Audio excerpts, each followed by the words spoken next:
this episode of the Engaging Marketeer, I am joined by Orsolya Szőcs. Did I pronounce that correctly? Yes, that's correct. Fantastic.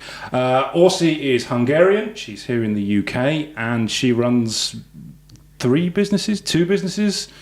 Probably four. Four businesses. I've known Orsolya for a few years now, because Orsolya was in my B&I some years ago, but got far too busy to be in B&I running businesses and having a family. So, Orsolya, why are you so driven to run multiple businesses when most people would just be happy with, well, not even one, most people would be happy being employed? What keeps you going? I know. This is my fuel, I think. Fuel? Yeah, I like to be busy, and I hate the feeling if I'm not. And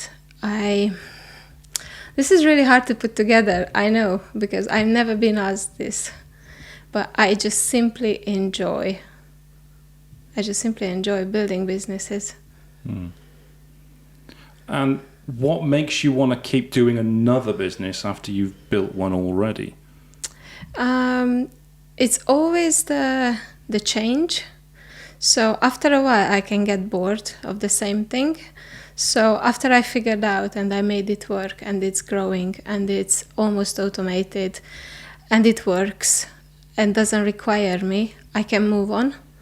So all our businesses are working around each other, meaning that we started out with essays, rent-to-essay portfolio so before COVID. Yes, essay. Serviced accommodation portfolio. Yeah. We don't own the houses, but we manage them. We have a very good relationship with landlords, and we give a good return on their money. So we started that out more than 4 years ago, actually on my own, before I met my partner. And then together we built up the cleaning team and the laundry. So all our businesses are working together. So one of the things you said in there then was almost automated. Yes. Not quite automated, because there's a common problem with many business owners, and I'm not saying this is a problem with you, where they have something called shiny penny syndrome. Yes. Where they'll start a business, it'll be going along, and then they'll go, ooh, there's something exciting over there I want to do. Your business, you say, are almost automated. So why, or are you not making sure they are totally running by themselves before going off and starting something else? Is there a danger you're going to take too much on? Yes, there would be a danger. However, back in the days, I liked to micromanage everything, but you can't have that. You can't do that. You have to trust people to do their own thing, and we learned that with the laundry.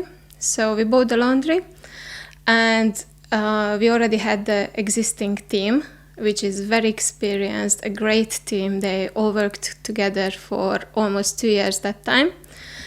So this is a commercial laundrette, no, not a domestic laundrette. Yes, it's a commercial laundry. We work with hotels and other businesses. And I had to learn to trust the team because they knew better. And shining penny syndrome, that would be if I would go and start a restaurant business or a takeaway or something that I heard that, oh, it's good money and let's see if I can start it. But it's not my profile. So our profile is the service-based businesses, and they all work in the same section. It's all around cleaning and all around hospitality. So as long as they work with each other, I cannot see that as a shiny penny. No, makes perfect. I mean, I wasn't accusing you of shiny. I know. Yeah. I know. No, but this is my take on the shiny penny syndrome. No, I think you're right there. But I can see that a lot around. Yeah. So people starting, I don't know, an e-commerce business, then they move on to a restaurant. It's not connected. You cannot know about all the businesses. So that's just, I would say it wouldn't be possible. So if we go back to the start then, the first business you started was serviced accommodation, which is renting properties out through Airbnb and Booking.com as well. Yes. So those are properties you don't own. You find the landlords for those. You get those landlords to say, yeah, you look trustworthy enough.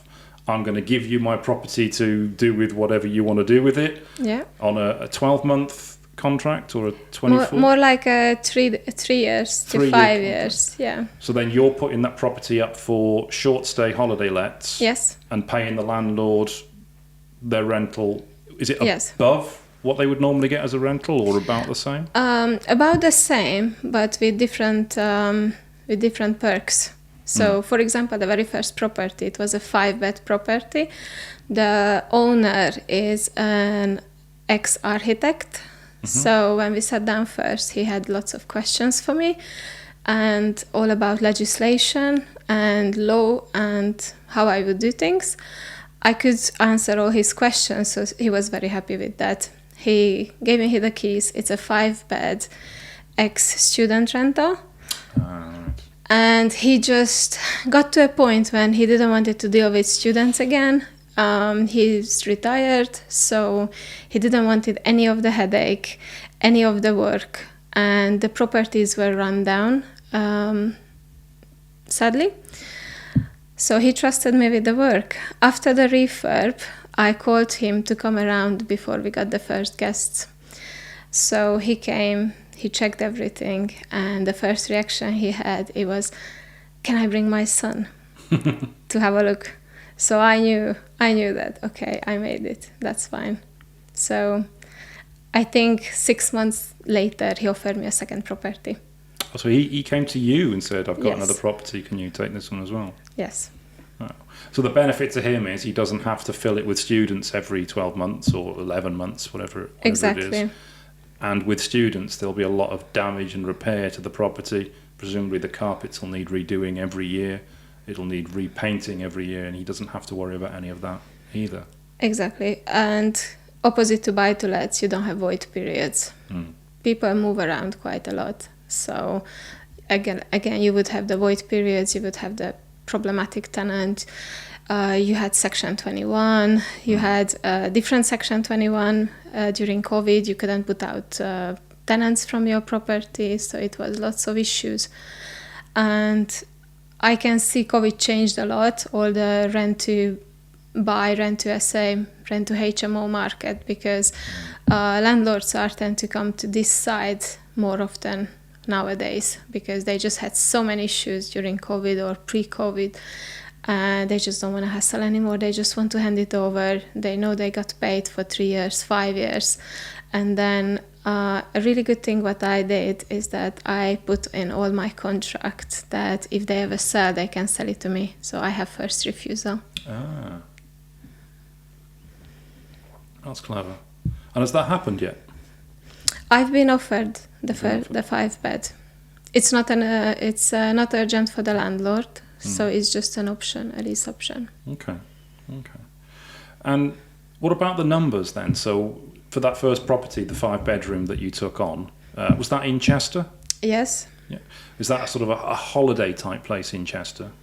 Yes. So it's a 5-bed. Everybody told me that, that size wouldn't work. Everyone was aiming for the 2 to 3 bed ones. Well done. And I got this,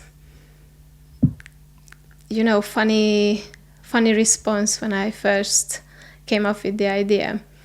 And people told me, like, that's not really the size you want to start with, because obviously you're starting, that's your first property, you don't know what you do.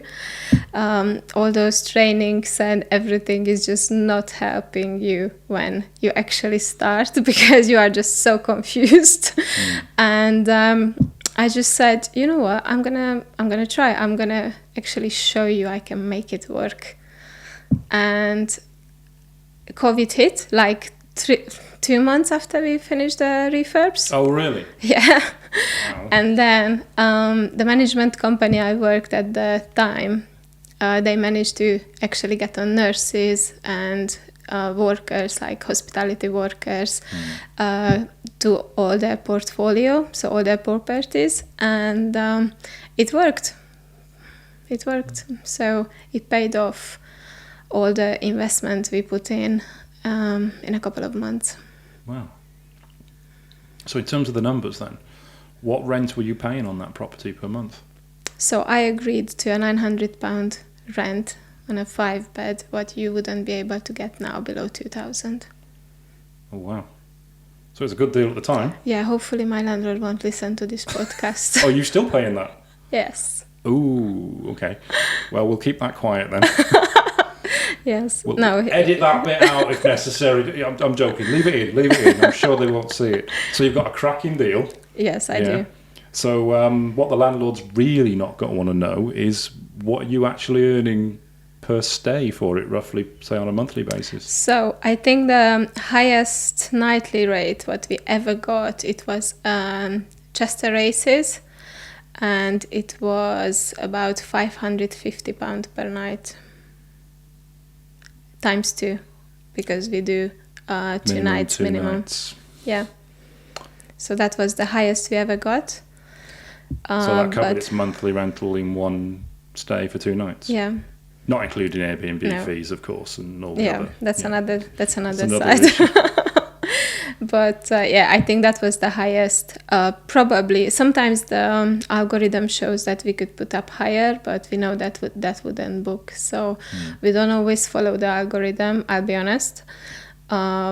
Sometimes you just have to play around with the numbers to make it work, because it's better to have half the price than have nothing. Yeah. And what kind of occupancy are you running at the moment? How many voids do you have? So compared to last year, this year I would say it's performing lower. Oh. I know most of the SA operators wouldn't like to say this out loud, but I can back up my information through the laundry as well, because I supply linen hire for the SAs. So you know how everyone else is doing. Exactly. Right. Exactly. And it gives you an unfair advantage, really. No, because you know what the market's doing. I do, but I cannot use it in any advantage, because I don't know what nightly rate they operate. I don't know if you they know the general, yes. whether the market's going up or going down, and how serviced accommodation is doing on the whole. Yes. Interesting. Last year we had, for example, January 100% occupancy. 100%? Yes, we had... well, that's all right, I suppose. Yes, that's contractors. I love working with contractors. So we had 4 months, 100% occupancy, when it's actually a really down period. Those supposed to be the worst months, like January till March, April. Those are the worst months. We had the best months ever. This year, I had 2 bookings across 4 houses. In January? Yes. Okay. So this was the worst January in 4 years we ever had. But everything bounced back as normal after mid-February. Wow. So how many houses are you running at the moment then? So we have 3 on our own, and we have 1 with a business partner, and that's a lovely farmhouse outside Chester. We were a bit... we didn't know if we want to take it on or not. It's not anything in the area to have a comparison. You know, when you're searching for data and you want to check, if it's going to work or not for the numbers, it's not a lot of data around. And because it's a farmhouse, it's in the middle of nowhere, I would say, we just decided we're going to make this work. And we did. We actually had to complete to a due date, because we had our first booking without any marketing. We already had a month booking through all the contacts we already have for running SAs like 4 years now. So company called us up. They had workers in the area. They wanted a 3-bed house. Didn't matter where it is, as long as it had the parking and the facilities. So we offered the house. We had to complete. We actually just made up the beds walking out, and they arrived. So it was like really, really last minute. It was occupied for a month. Then we had 3 or 4 short bookings, and then it was... I actually went on a speech on Kiba property in January. Yeah. And literally an hour before my presentation, a 6-month booking came in. So, 6 month booking? Yes. So when I presented it, it felt like people are not going to believe that. So it's like you standing there saying like, oh, actually an hour ago we had a 6-month booking. Yeah. It felt like, oh yeah. Yeah, this service accommodation, it's easy. Yeah, we just Yes. got booked up for 6 months. Yeah, contractors. Yeah. It's great. And I have to ask, what was the value of that 6-month booking? So it was a fixed price, £4,000 a month. £4,000 a month. And Yes. what you're paying per month for the property was? So we pay 1,200. That was negotiated from £2,000 down. So this serviced accommodation thing, then you're saying it works and it's quite profitable? It is, if you know what you do. And I'm not against anyone, but I literally had people walking in the laundry trying to set up their linen hire and everything for their very first property. And the lady told me that they have this very nice property, very high-end in center of Chester, and she's gonna make £400 per night in a 2-bed property with no parking, center of Chester. You're not. No.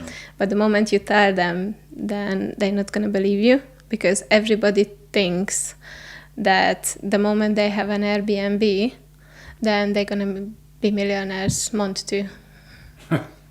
Yeah. The problem is that the market got so much saturated in the last couple of years. Everybody wanted to do Airbnb. So nobody wanted to do HMO or any of that, because they all heard that Airbnb is good money, which it was until everybody came on board. They didn't know what they were doing. They brought the prices down, so everybody else had to bring it down, because the algorithm, the way it works. Yeah. So if it's high occupation in Chester, then the prices will be pushed up or down depending on the day, depending on the season. And that can make your prices go down. So with people coming in and basically have no idea what they're doing, Yeah. is that going to affect service accommodation for you in terms of how much money you can make, and what's going to happen to the properties that they're managing if they don't make it work?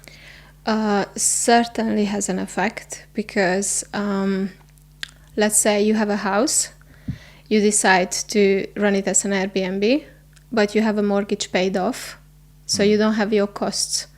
You can put it up for £60, £70 on a weekday. So that will fuck up the prices, because you will get full occupancy and we won't. So it does have an effect. Also, I know that management companies, the moment they got paid, they don't really care about the host payout.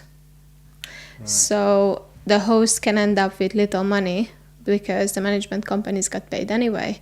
So they will agree to lower prices just to get the occupancy and be able to say that we are 100% occupied. So when you say a management company, you don't mean Airbnb or Booking.com, do you? You mean people that manage the properties for the service accommodation owners or Yes. operators? Yes. So some people will do it themselves, won't they, and won't use a management company? Yes, exactly. And some people will use a management company. I know some management companies really good at what they are. We work with many of them.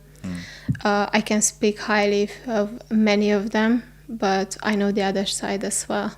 So they will just agree to any number just to be able to say that we have the occupancy. Which, if they're taking the money and it's lower money, then the people that are actually taking on the rental contracts with the landlords, they will obviously need to cover that rent. Yes. And if they're not getting paid out on time, or they're getting paid out low amounts because the management company has reduced the money that guests are paying, they may theoretically not be able to make enough money to cover the rent and their expenses. It's correct. Management companies operate on a 20%. So after you take out after you take out Airbnb and Booking.com fees, management fees, the cleaning, the linen, all your costs basically, and you have to pay rent. It's very little what you end up with. So would you recommend somebody that was looking to start this now, get into serviced accommodation, would you recommend they try to do it themselves or use a management company? It's a tricky one because without a management company, you won't know what you are doing. So you need help. You need someone to hold your hand and tell you how to do that. But nobody will do that without a fee. So yeah, certainly which not for is free, win-win. no. You know. Yeah. So what's the best route then? What's the best route then? Go somewhere that offers property education, or a mentor that will show you how to do it, or trust it all to a management company. I would go with a mentor. You would? I'm glad I did back in the days. So I had a property training company as a start. Then I got a mentor in Chester. And I am comfortable to say that without his help, I wouldn't be there. I wouldn't you can say who that is if you want. Sorry? You can say who that is if you want. You can name who it is. Oh, it was Dave Goodfellow at the time. Dave Goodfellow, yeah. Yeah. I'm not sure if he's still running trainings because I haven't seen recently. They are in big projects now. They moved on to hotels, but I trained with Dave. I mean, he was a mentor. We have built a website for them, Iconic Training. As far as I know, it's still there. I don't get involved with the websites anymore, so I don't know. Yeah. But as far as I know, Iconic Training is still running. Yeah, that's good. Okay, cool. So obviously, to reduce your costs of cleaning and linen hire, you thought, well, next best thing, let's just buy a laundry that rents out linen. Yeah. So during COVID, we were driving around with my partner and trying to find a place to start out a laundry small. Oh, so you were looking to start one from scratch? Yes, we wanted to start one from scratch. And we were looking for premises. And we couldn't find anything the size we wanted to. It either was too small, too big, required planning permission.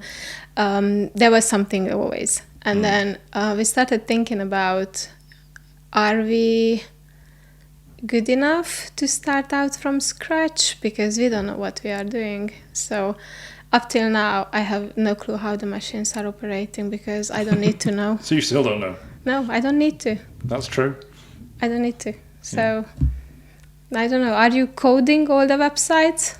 I used to, but no, not the way they build it now. They use a new system now, and I don't know how it works.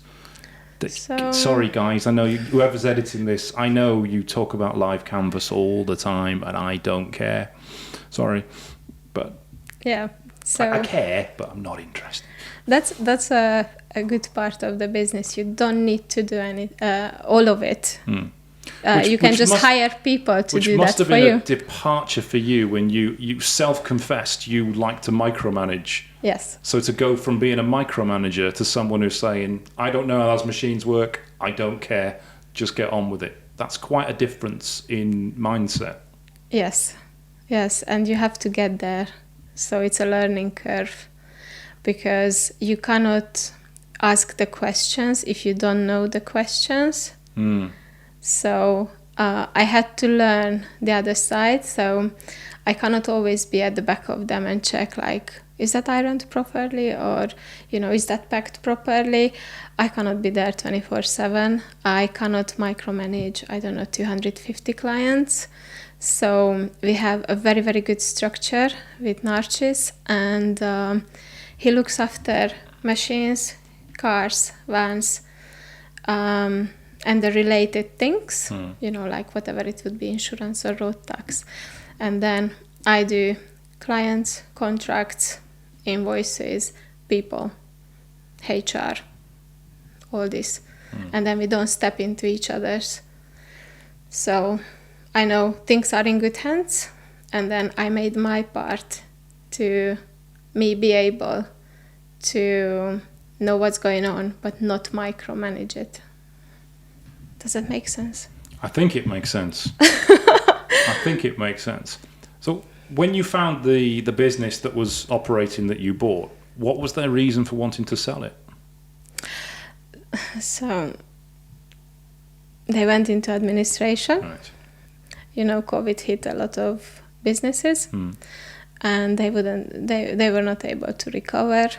And presumably their clients would have been hospitality, and all the hospitality closed, so they would have lost. Yeah. All of the restaurants they would have lost straight away. This was, I'm not saying the beauty of the COVID, but it's very close to what I would use. But the opportunity in the disaster. Oh yeah, that's a much better version. Yeah, thank you. Yeah. Essays didn't need it to close. Hotels did, because people were, together in one space. So hotels had to close during COVID, but not the Airbnb. So we were able to operate. That was one of the reasons that our investment turned around quite quick. And not only were they able to operate, they actually became essential. Yes. Because anyone that was working in hospitals or anyone's a key worker, they couldn't go home and mix with people at home and then go into work. They had to be isolated, which service accommodation gave them a ready-made opportunity to do. Yeah, this was actually our second house, a one-bed house, which I still consider the smallest house in Chester. So it's no garden or any of it. Yeah. Very close to the 5-bed, so literally just around the corner. They're like just steps from each other. Same landlord, and it's a 1-bed house. And people told me again that that's not gonna work because you are competing against the hotel rooms. Technically, what you have is one bedroom. But to have the perks of being able to cook food, or just be on your own and have a good space for yourself, that made it work. We were 95% occupied in the first year. Wow. Again, COVID had an impact on the bookings, but up till now, I would say my best performing house is the 1-bed. So you put an offer in on the business because it went into administration, so presumably you picked it up quite cheap. Yes. There would have been a lot of staff already in the business who'd have been concerned about new owners taking over, particularly new owners who knew absolutely nothing about the industry that they were in.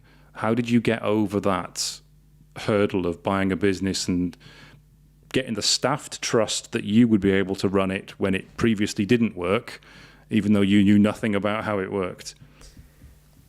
Yeah, so that's a very, very good point for I something I make good points you do. So when you are foreign in a country where you don't, the first language is not your first language. So were the staff all English as well? Yes. Right. 95% English. You are possibly younger than all of them. Right. And you are a woman in the business, but that's another discussion. You have to kind of prove like maybe 3 times more.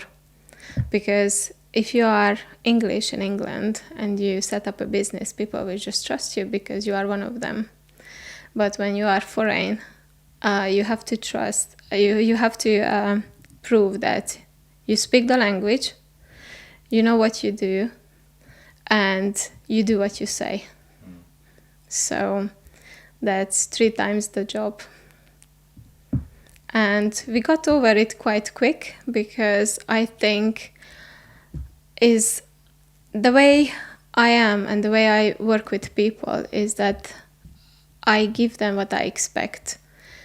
I trust them, I respect them, and I'm not saying I expect the same thing because you have to earn it, but so far I think we earned it.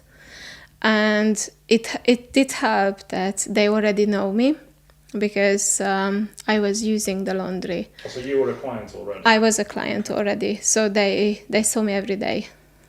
We had a chat every day. We were not a new face to them, so they already knew that we were doing the Airbnbs. They already knew that we have different businesses. So kind of the business experience at the background, it was there. But our side of the things is that we never had a business where we had employees. So we did have positions where we worked with big teams under us, but none of us had direct employees before. So that was a good learning curve for us. What's it like finding staff in this country who are, let's say, motivated and hardworking? You really mean that? I really mean that. I really mean, because, right, I tend to find, right, not in Engage Web, obviously, guys, but sometimes people in the UK have an entitlement. They feel that they don't have to work that hard. They don't have to turn up. They don't have to put a shift in because the world owes them a living. Yeah. Yeah.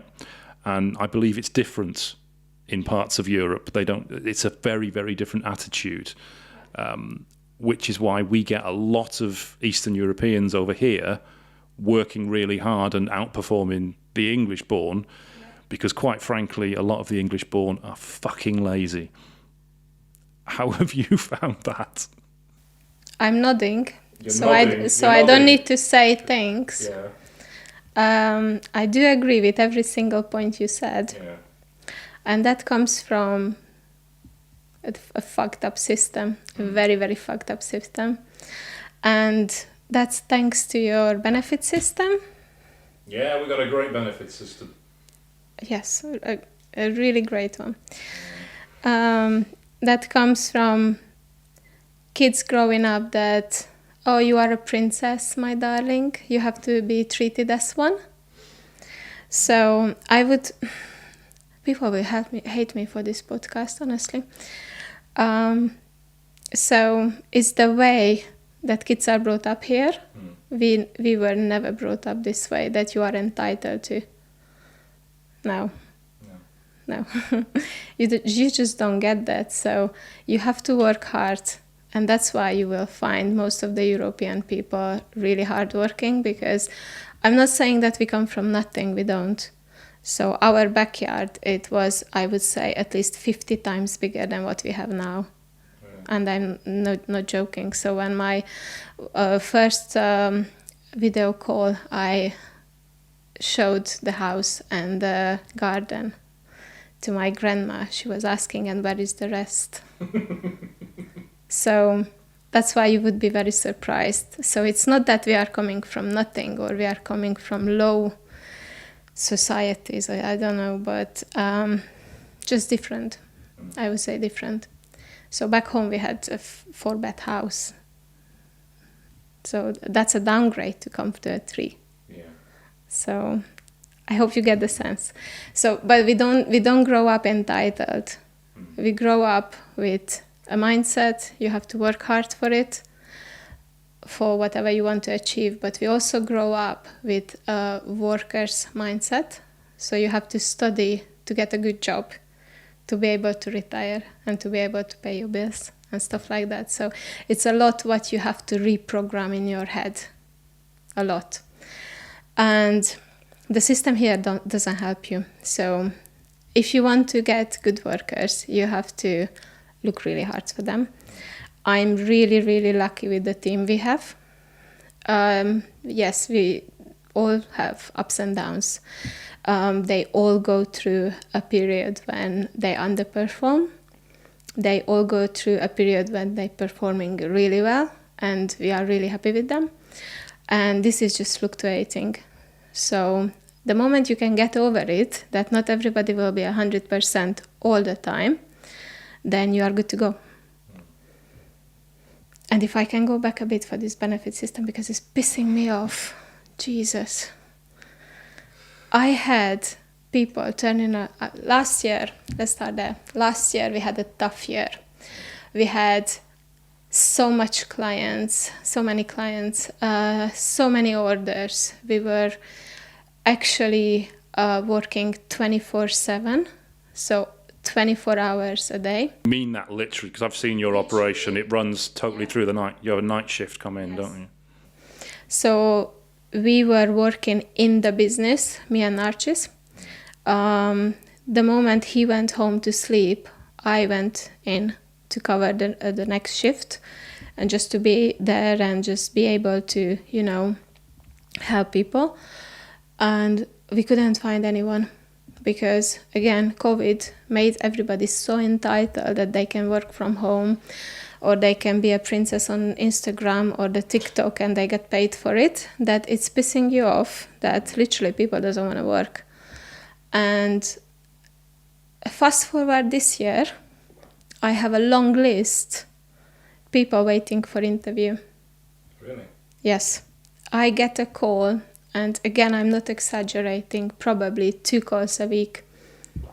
People calling up the laundry, people sending emails to the laundry, people looking for cleaning job. It's really hard to get a good cleaner, but now you are actually able to get. Compared to last year was horrible. So when I had to leave BNI, as we spoke, I actually had to leave because we were so overwhelmed with everything what we did.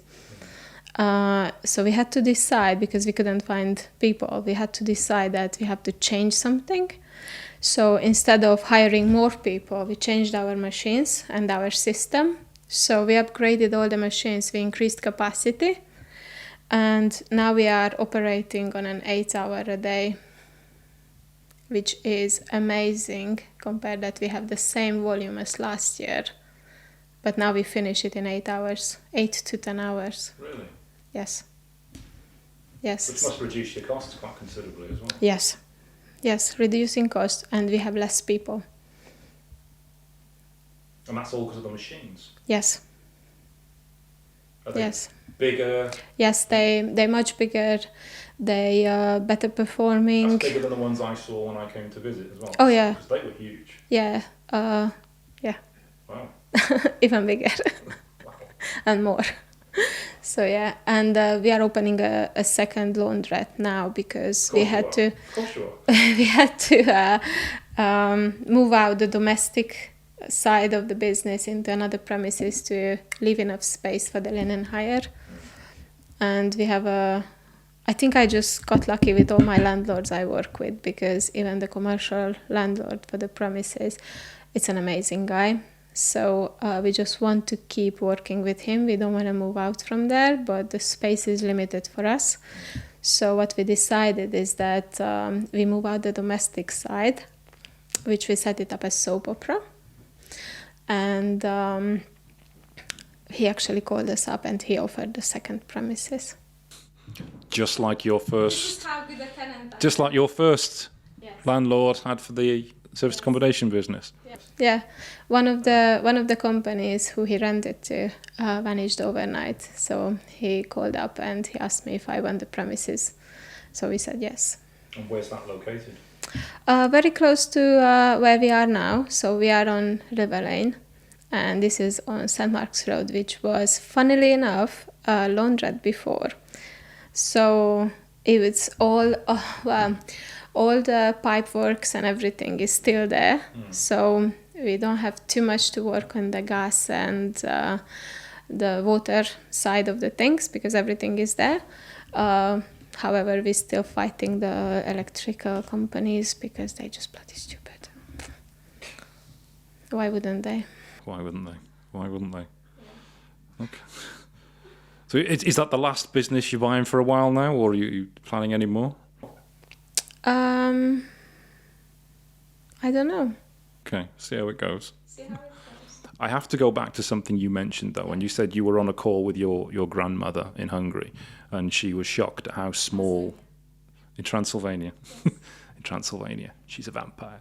In Transylvania. So your grandmother's in Transylvania, and you came from a 4-bed house to the UK to a 3-bed. What made you want to come to the UK? Oh, my ex. It's always an ex, isn't it? it's always one of those, yeah. So I was actually really comfortable back home. I had a good job. I had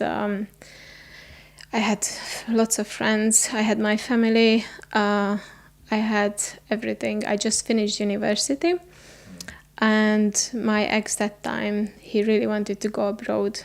And going abroad 15 years ago, it was something it was almost like a mission for all the kids and all the young people. Because if you gone abroad and you did 2-3 years, maybe 5 years, you saved up money, you came back home, and you could buy a house or build a house or start something for yourself.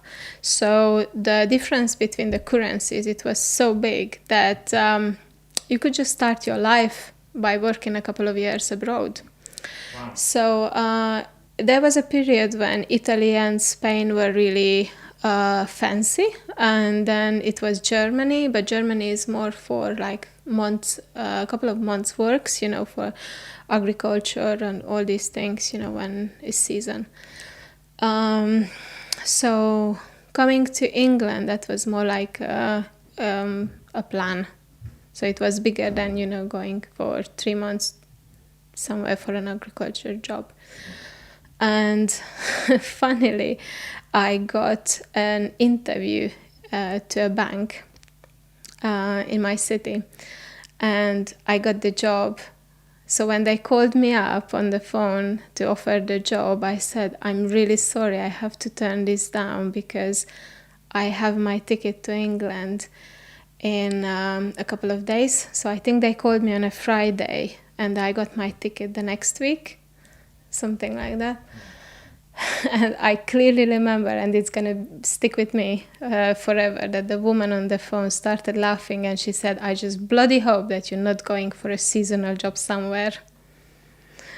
And I said, no, it's more like a plan. And then she wished me luck. And then she said that, okay, if you come back, just, apply again. We will consider it. So I think that will stick with me. But in the same way, it gave me a reassurance that, okay, it means that somebody trusted me with this position. And that's great, because I was young. I just came out from university. So if I could do that, I can do much more. So I think that was a very, very good feedback for me, for my conscience. Confidence. Yeah, built my confidence, that's for sure. It was your ex that wanted to come to the UK, yes. And you were just going along for the ride. Yes. Right. So if you'd stayed, what do you think you'd have ended up doing now? Probably I would be in a job and just, live life as most of the people does. Probably that would have been. So you think it was the right decision then? Yes, with all the bad things what happened. All the good and bad things that happened. I wouldn't change anything, because everything just built up where we are now. So yeah, I think I wouldn't change that. So what happened when you got to the UK then? We started working in Decide in a chicken factory. So that was... Chicken factory? Yes, they had an agency going abroad and trying to recruit people from Hungary and Romania. So we were the cheap labor that time. And this is why it makes me smile when people are saying that you come here and steal people's jobs, But we can touch that in a minute. And we started there because we had already friends working there. And this was just an easy start, because the day we arrived, the next day we had the job. So there was no issue of sitting around and waiting for a miracle. So we just came here to work. And we started working, and the agency disappeared 2 weeks later. So we haven't been paid for 3 weeks of work. Yeah, they just disappeared. So that was a tough start, because you came to a country to start building up something, then it hits, and you are just back to square one. So, you worked for that money, and then you're never going to get it. So you never got paid it at all? No, we never. So as a compensation, the factory hired a few people, and luckily we were one of those. So I was also lucky that at that time there was a Romanian manager in the factory.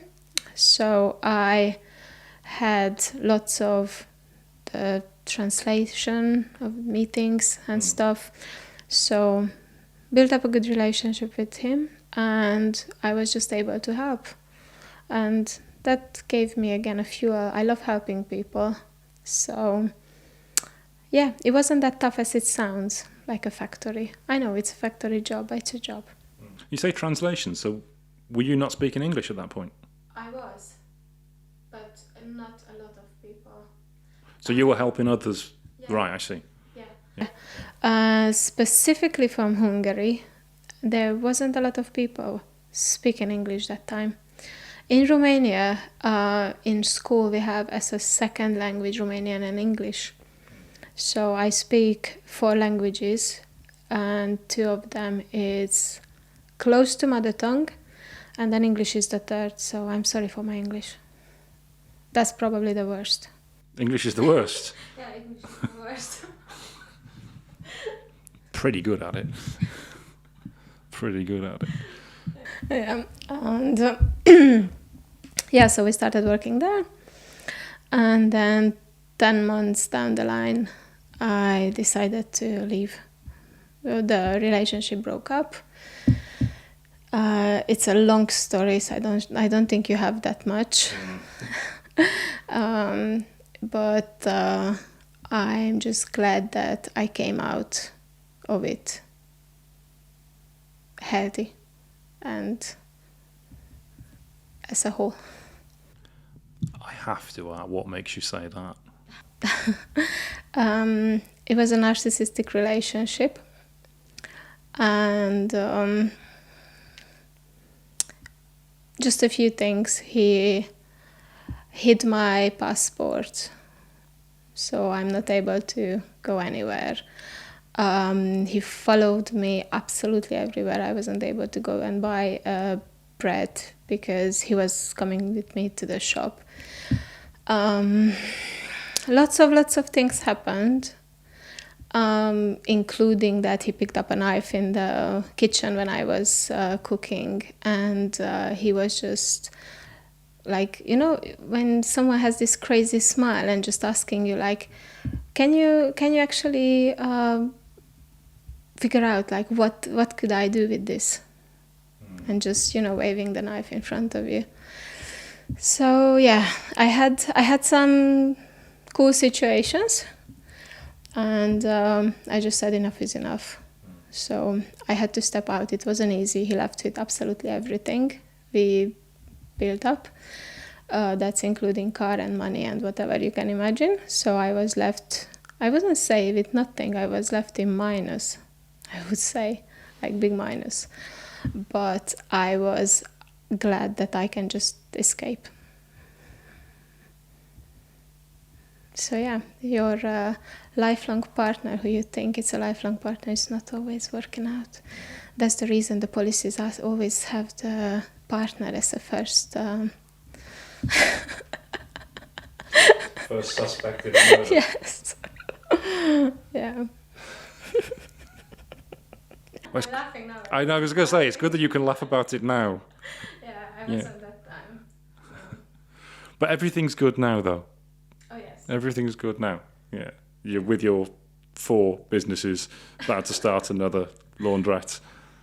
Yeah. Plans for any more serviced accommodation as well? No.